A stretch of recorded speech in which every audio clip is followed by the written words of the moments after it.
ယောက်ျားရောဘာလို့လုပ်တာလဲ ယောက်ျားမရှိတော့ဘူးဆရာ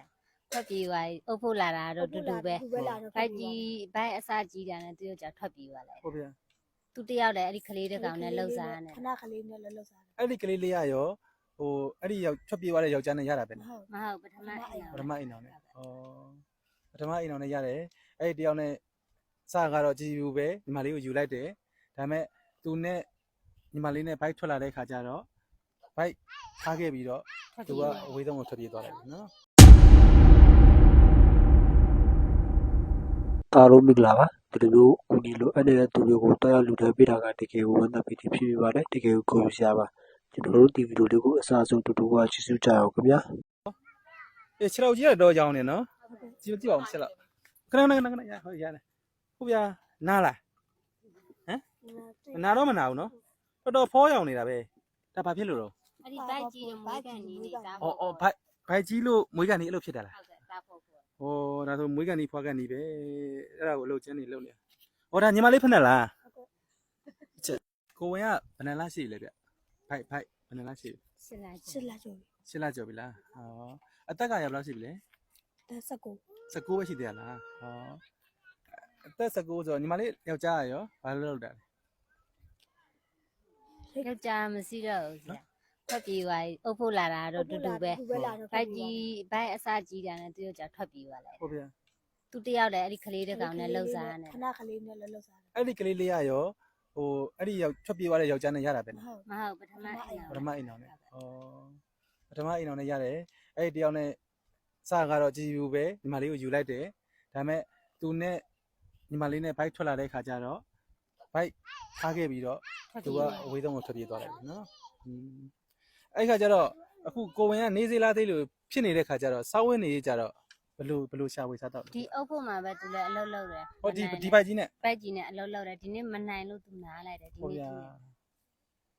ဇာတိကြပဲရလဲ ထောင်းက ဟောတထုံရပဲနော်ဟုတ်ဗျာဘိုက်ကြီးကလည်းရှစ်လကျော်ပြီနော် ဟုတ်ကဲ့ ရှစ်လကျော်ပြီယောက်ျားဖြစ်သူကလည်းထွက်ပြေးသွားလိုက်တယ်အခုကျတော့ကိုဝင်ကလည်းနေစေးလာစေးဖြစ်နေပြီနော်အားကိုးတဲ့ယောက်ျားဖြစ်သူကလည်းကိုဝင်ရှိတာကိုသိတာနဲ့ထွက်ပြေးသွားတယ်အခုကိုဝင်ရင်းမကြီးနဲ့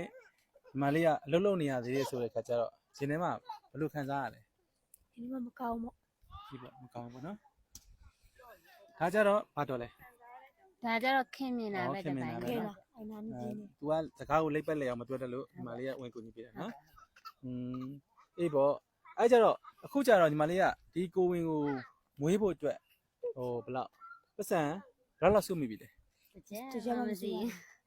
ဈေးဆိုင်မှာဒီအောင်အကျွေးတွေက ဒီဆိုင်မှာလာကြည့်ပြီးရ အေးပေါ့မဟုတ်တိတော့တိပါတယ်ဒါပေမဲ့ပို့ပြီးတော့တိတာထင်ရှားအောင်မေးပေးတာဟိုဒီရတဲ့ပတ်စံတွေကစားဖို့နေရအတွက်တာမီ2ယောက်စားရင်တော့မယ်ဒီပတ်စံကုန်သွားပြီလေအဲ့ဒီကျတော့တာမီ2ယောက်စားရင်ကုန်သွားတဲ့ပတ်စံနဲ့ကလေးမွေးဖို့ဈေးဆိုတာဂရင်းနဲ့မှမဖြစ်နိုင်ဘူးလေနော်ဒီကိုဝင်ရှစ်လကျော်ကိုအလုပ်လုပ်နေရဆိုတော့ဘာလုပ်တွေလုပ်ရတာ မြေတဲ့မြေတဲ့ မြကြီးကိုတဲရတာ ဟုတ်ကဲ့ အလေးပင်နေမမရဘူးဆိုသူများပြောတာကိုဝင်အရင်မှဖြစ်နေပြီ သူကလူတွေမဆရာ ဟောတကယ် လုံးကကိုဒုက္ခနဲ့ကိုကြီးပဲဆိုတော့ မှန်ကတော့မသိတဲ့အချိန်ရောက်ပြီသို့တော့ငါလည်းကျွေးမဲ့လူမွေးမဲ့လူကိုညီမဲ့လူကလည်းသူလိုကိုလိုတွေပဲဆိုတော့မကိုညီနိုင်ဘူးပေါ့နော်အဲ့ခါကျလုပ်လို့ရတော့ဟုတ်ပါပြီအဲ့ခါကျတော့ကျွန်တော်ဒီနေ့ညီမလေးကိုလှူသွားပေးမယ်ဝေးဖို့ဖွားဖို့အတွက်ဟောပေါ့အမတီဗီလှူသွားပေးမယ်ပေါ့နော်လှူပေးတဲ့အလူရှင်ကကြတော့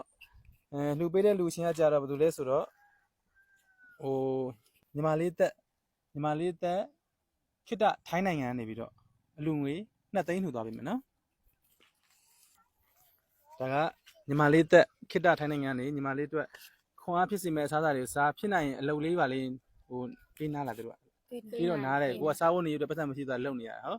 နည်းနည်းလေးပျောက်ကြောက်ပျောက်ကြလေးနားပေးပေါ့ဟိုကိုမနေသေးလားသေးဖြစ်နေပြီဆိုတော့လေโอเคစင်ပြပါသေးနော်ဟိုကဟုတ်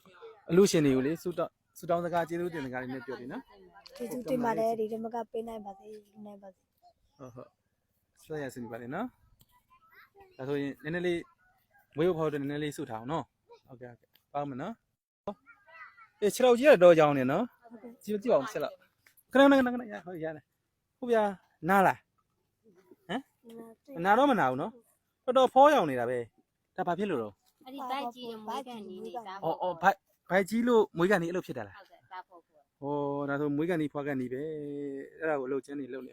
ဟောဒါညီမလေးဖက်နဲ့လားချက်အဲ့လေဟုတ်တယ်မြည်နဲ့ဟုတ်တယ်လေသူ့မှာရှိတာသူပြတော့ဟုတ်ပါပြီ